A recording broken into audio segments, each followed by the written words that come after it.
balita, pare? Wala, miss lang kita. Oo talaga. Hindi, alis muna ako. Usapin ko si Bombay. Hindi kasi ako nakabayad sa kanya na sana huwag mo na ako singilin sa porsyento. Huwag mo nang intindihin si Bombay. Kasalubong kami nung Sabado. Binigay ko muna yung hulog mo para di ka matubuan. Ginawa mo yan para sa akin? Oo naman, ano ka ba? Para salamat. Oo. Parang gusto mo pang kumisa, ikaw talaga. Hoy! Huwag mo pakialaman yan!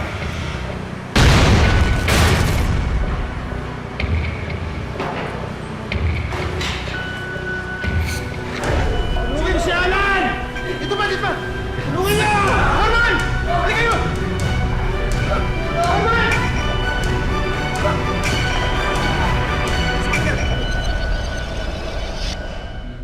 Siya si Norman, mabuting asawa at ama, masipag na manggagawa at matulunging kaibigan.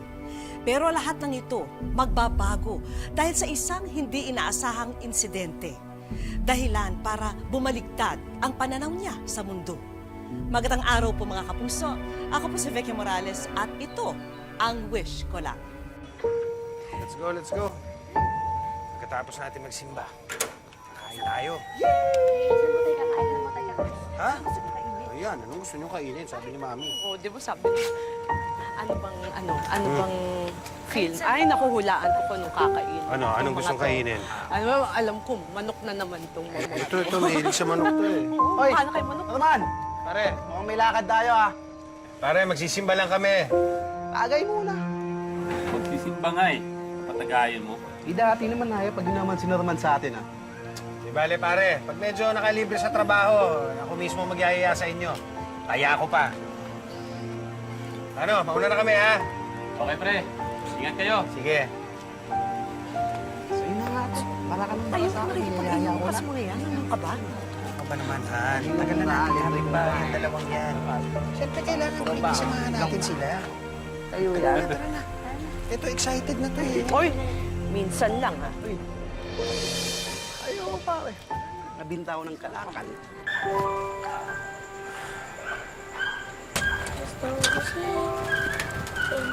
Uy! Yes. Yun o. Sang asim. Uy, may kasama ako. Namimiss daw kayo.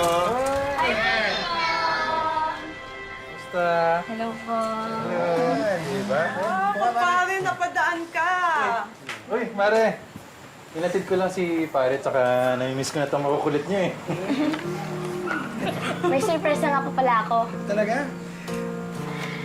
Nagpa-drawing po kasi yung teacher namin kanina eh. Sabi po, drawing na po namin yung idol namin. Kaya, din-drawing ko po kayo. Wow! Ako ba talaga to? Opo, tayo ko po yan. Ako naman ha. Ganda. Teka. Dito yan. Ay, wait. Dito ko.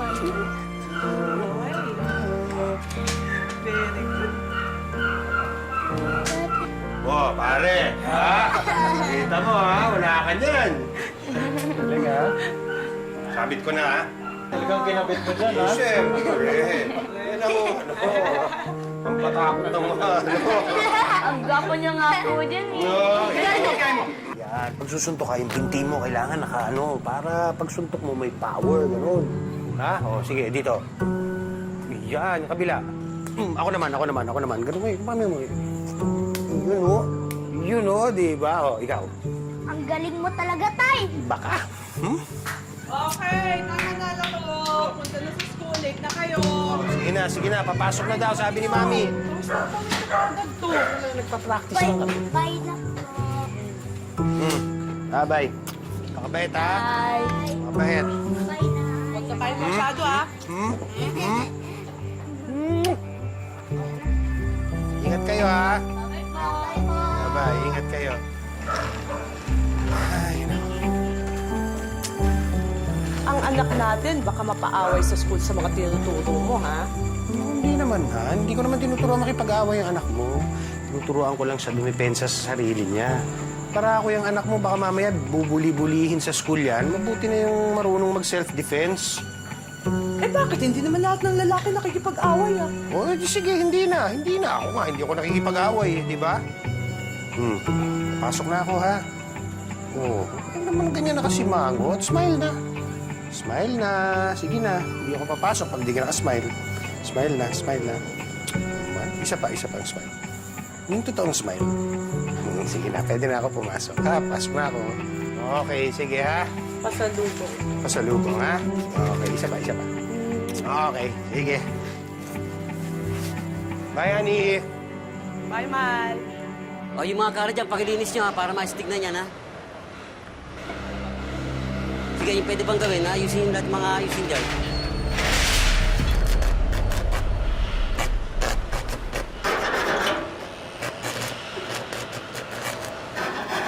Pare! Uy, pare!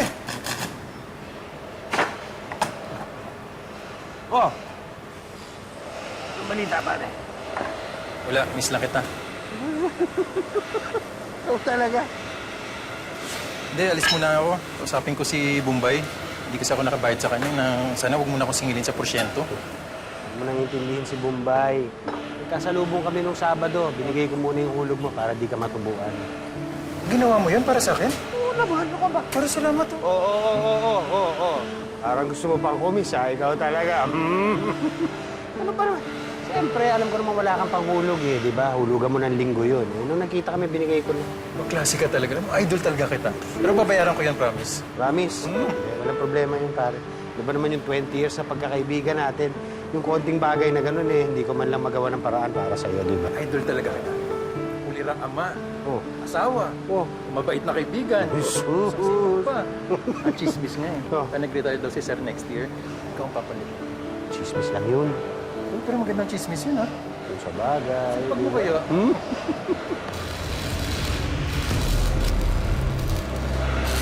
Hoy! Ano pa kaya naman yan?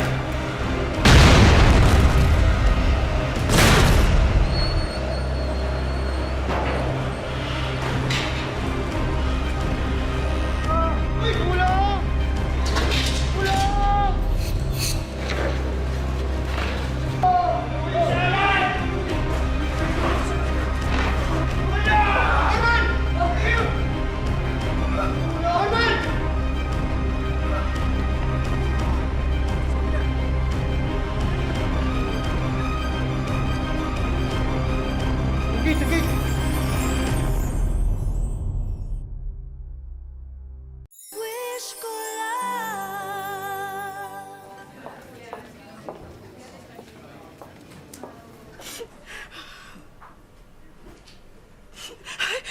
Mahal. Diyos ko, salamat po, mahal. Kumusta ka? Ano nangyari? Pare, huwag ka muna kumilos, ha? Mari tatawagin ko lang yung doktor. Oo, sige. Mahal, buti naman. Kumusta pakiramdam mo? Ano nangyari, mahal? Mahal, pahinga ka lang. Huwag kang gumalaw masyado, ha? Buti naman nagising ka na. Mahal, hindi ko maramdaman ang binti ko. Mahal, hindi ko maramdaman ang binti ko. Teka, relax ka muna. Dali. Mahal, ano nangyari sa binti ko? Ano nangyari? Bakit pinutol nila? Bakit pinutol ang binti ko? Mahal, paano mabuhay ka? Sige, mahal, bakit pinutol nila? Tatawagin ko. Napaka-explain. Bakit pinutol niyo yung binti ko? Pinutol niyo, ha? Bakit pinutol niyo? Bakit? May chemicals po ang lata na nakasukil sa inyo at na-infected pa ang sugat. Pero ginawa po namin ng amputation para di po kumalat sa buong bahagi ng inyong katawan. Again, we're so sorry. Mahal, di ba sinabi ng doktor na buti na lang naagapan yung sugat mo. Hindi na kumalat yung infeksyon, di ba? Pare, May sinasabi sila na prosthetic daw yun, na paa. Pag meron ka daw nun, makakalakad ka ulit.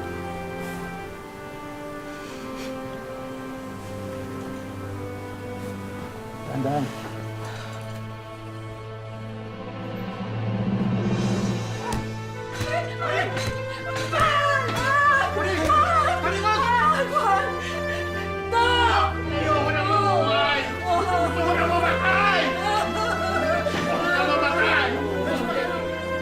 Nandito pa kami! Gusto na mamatay! Nandito pa kami!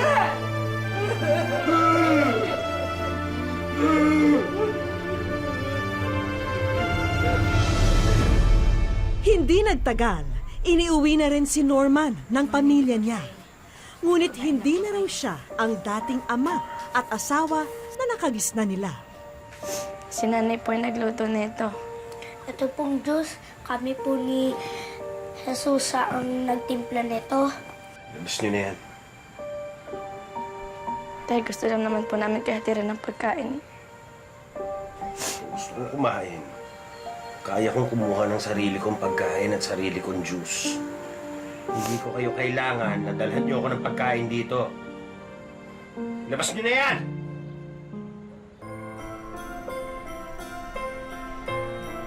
Sa tulong ng mga kamag-anak at kaibigan, nakabitan ng isang artificial leg si Norman. At dahil dito, tila nagkaroon ng panibagong pag-asa si Norman.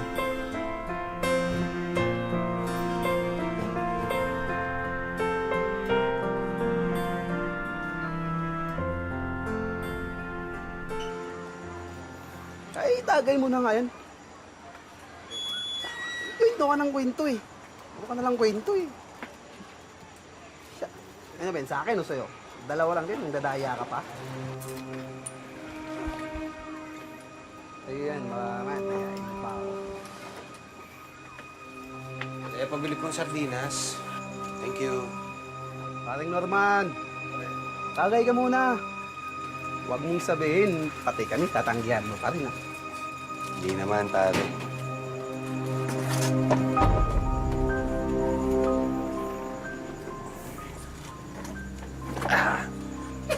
Ayan ba to? Sa'yo, pare. Salamat.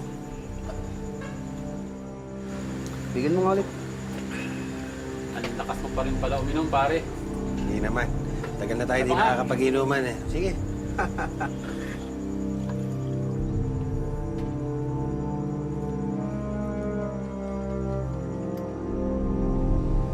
Ngayon alam ko na, Ang alin, pare? lumalakas palang inom ng tao pag naputulan ng paa.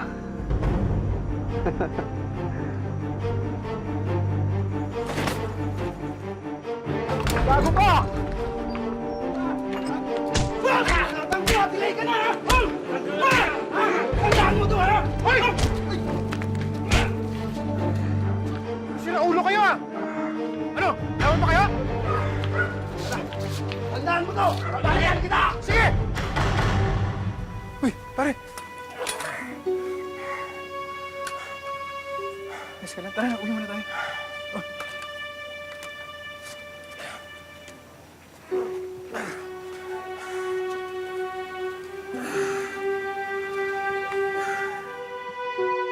Ano bang ginagawa mo sa sarili mo? Ha? Kung may problema ka, magsalita ka sa amin! Ano ang ginagawa mo? Tignan mo sarili mo! Pare, natural lang naman na masama pa rin ang loob mo hanggang ngayon eh. Pero sana naman pare, huwag mo naman daanin sa pananakit. Nalala mo ba yung sinabi ng doktor? Maswerte ka pa rin nga daw eh. Dahil hindi napuruhan ng sumabog na bakal. Maswerte? Ako, maswerte? Sinasabi mo lang yan dahil hindi ikaw ang nadisgrasya. Uy, totoo yun pare. Hindi ka nag-iisa.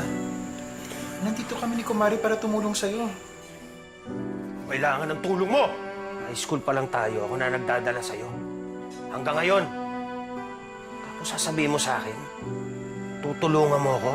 Hindi kita kailangan. Umalis ka sa pamamahay ko!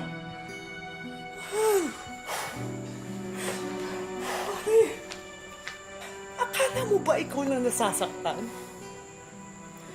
Akala mo ba ikaw lang nahihirapan?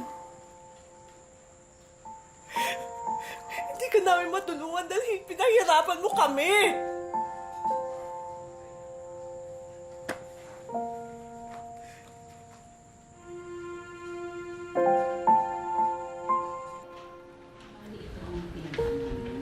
Upang patunayan na meron pa siyang silbi, nag-apply bilang welder si Norman. Pero laging iisa lang ang resulta nito.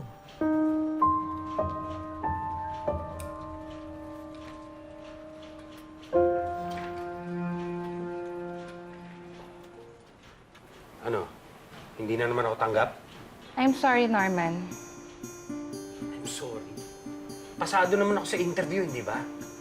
Pasado ako sa mga exam. Ba't di mo ako mabigyan ng trabaho? Kalma ka lang, Norman. Kalma? Kalma? Mas qualified pa ako sa mga ibang aplikante mo. Pero hindi mo ako mabigyan ng trabaho dahil plastic ang pako! Pag-inutil ka pa kaysa sa akin!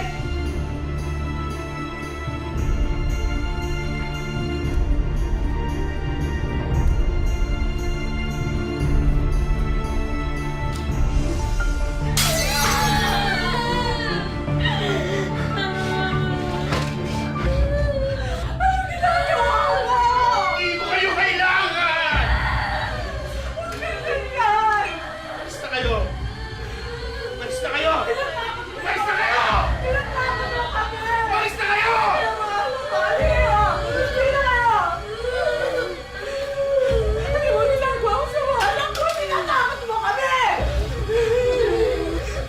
Pwede ba? Hindi ko na kayo kailangan! Iwanan mo na ako! Umalis na kayo! Umalis na kayo! Umalis na kayo! Umalis na kayo! Ina, umalis na kayo!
Ayoko na mabuhay. Ayoko na.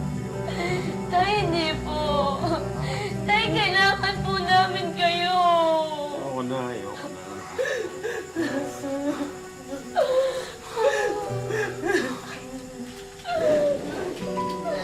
Ayun po. Tay, mahal na mahal po namin kayo. Iwanan niyo ako. Iwanan niyo ako! Tay, hindi po.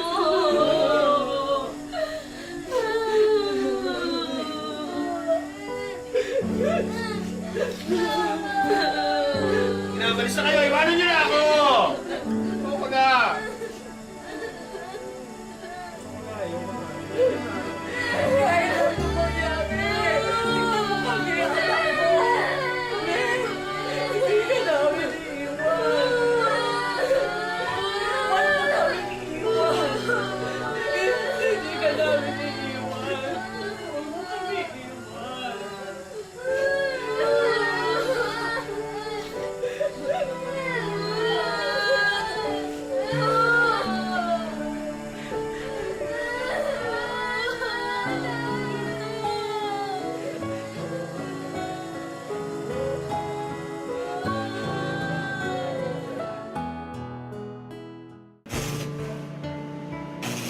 Dalawang dekada na ang nakalipas mula nang maganap ang trahedyang nagpabago sa buhay ni Norman. Pero hanggang sa mga araw na to, ang bawat hakbang ng kanyang bakal na paa nagpapaalala na pangalawang buhay na ang tinatamasa niya ngayon. Pero maliban sa pinsala nito sa kanyang katawan, labis din daw ang hapdi na dulot nito sa kanyang puso, isipan at pananampalataya. Kaya naman piling-pili lamang daw ang mga taong hinaharap niya noon. Galit na galit ako sa kanya, kay Lord. Wala naman akong nagawang pagkakamali sa'yo. Tapos nangyari sa akin to. Sana kinuha mo na lang ako. Humantong pa nga ang kanyang depresyon na pagtangkaan ang sariling buhay at idamay na rin pati ang kanyang pamilya. Minsan po, merong inabot na isang beses na yung tangke ng argas, biniwa ko yung hose. Tapos binuksan ko, binalibag ko sa iskinita. Buti na yung lighter na sinisindihan ko. Ayaw magsindi niya. Kung nagsindi yun, sabog yung buong iskinitang yon. Pagkatapos ng insidenteng yun, animoy itinakda naman ang pagkakataon na mapadpad sa bahay ni Norman ang mga kamag-anak na matagal nang hindi nakikita. At sa tagpong yun, muling naging klaro ang pag-iisip ng haligi ng tahanan. Walang binigay na pagsubok ang Diyos na hindi nararanasan ng buong tao, ng buong sanlibutan. Kaya niya binigay sa yun kasi kaya mo, malalampasan mo, nakasama siya. Ang mga salitang yun ang muling nagpabangon kay Norman. Humingi ng tawad si Norman sa kanyang pamilya at nangakong aayusin ang sarili. Muli rin niyang pinatibay ang kanyang pananampalataya. Nagsisimula na ring mag-ipon si Norman. Wish niya kasi na sana'y makapagpagawa siya ng bagong prosthetic leg para mas maging magaan ang kanyang paghahanap buhay. Sa ngayon po, pag may nagpapagwaho ng poso, tapos yung nagpaparepair ng mga nasusunog na mga yung tawag to, pressure pump, inayos ko po. Tapos ngayon ito, yung para magamit, i-repair ko na lang. Kasi nagtanong ako isang beses, sabi sa orthopedic, 25K. Doon sa mismo orthopedic ako napunta, siguro mga 2 years na ngayon. Gusto ko sana pagkilala sa inyo ang aking asawa. Siya ang nagbigay ng buhay sa akin. Dahil natutunan ni Norman ang mabuhay muli ng may malakas na pananampalataya, wala na siyang pangamba sa pagharap sa bawat araw na darating. Kaya binigay ng Diyos ang kanyang buktong na anak na si Jesucristo para ang buong sanlibutan ay maligtas. Sino man ang lubos na nananampalataya sa kanya ay maligtas at hindi mapahamak.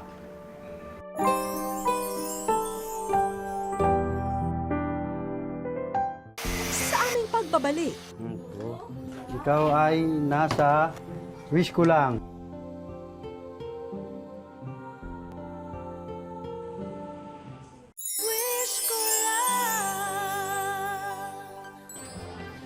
hindi namin malalaman ang kwento ni Norman kung hindi dahil kay Rogel. Siya ang best friend ni Norman na napanood sa pagsasadula. Dumihim ako sa wish ko lang para matulungan ko yung aking isang kaibigan na lubos na nangangailangan ng kanyang prosthetic na paa. Pre, patulong nga. Pre, buksan mo nga. Ano ba? Patulong nga, hindi ko mabuksan eh. Walang... At dahil si Rogel na ang aming kinunsyaba, siya na rin ang bahala para sorpresahin ang kanyang BFF o best friend forever. Taboy pa. Ano ba ang dinala mong proyekto, Rogel, para sa iyong kumpare? Kailangan buksan niya yan eh. Paano ba gagawin natin dyan? Kasi walang susi. Oo, walang susi. Sana mabuksan mo ang kaong ito dahil mahalaga ang nasa loob nito. Meron bang hindi kayang masolusyonan si Norman the Handyman? Nang mabuksan na ang misteryosong baul, eto ang tumambad sa kanya. Ikaw ay nasa wish ko lang.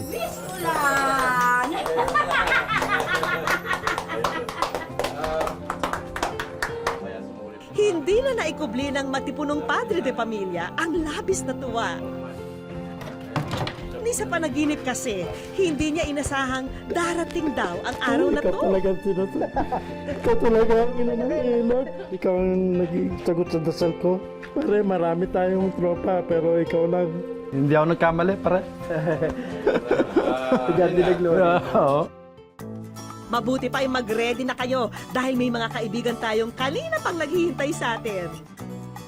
Excited si Norman sa sorpresang naghihintay sa kanya. Magandang hapon po sa inyo. Magandang hapon din, Norman. Ako nga pala si Rapi, owner ng SGG Orthocare.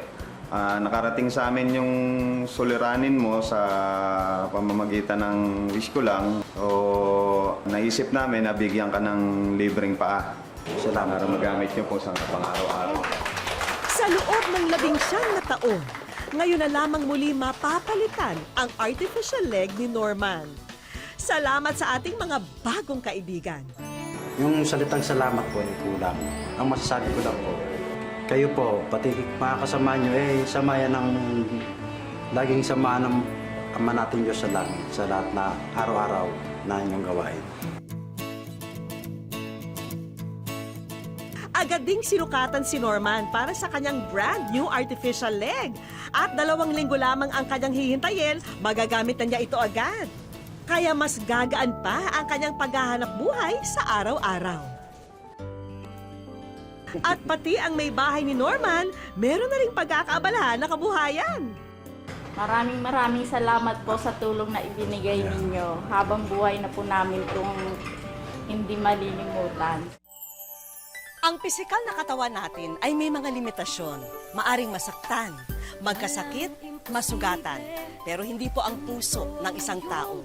Dahil kaya nitong mapagtagumpayan ang anumang pagsubok. Salamat po mga kapuso. Ako po si Vicky Morales at ito ang Wish Ko Lang. May sorpresang naghihintay sa'yo kaya't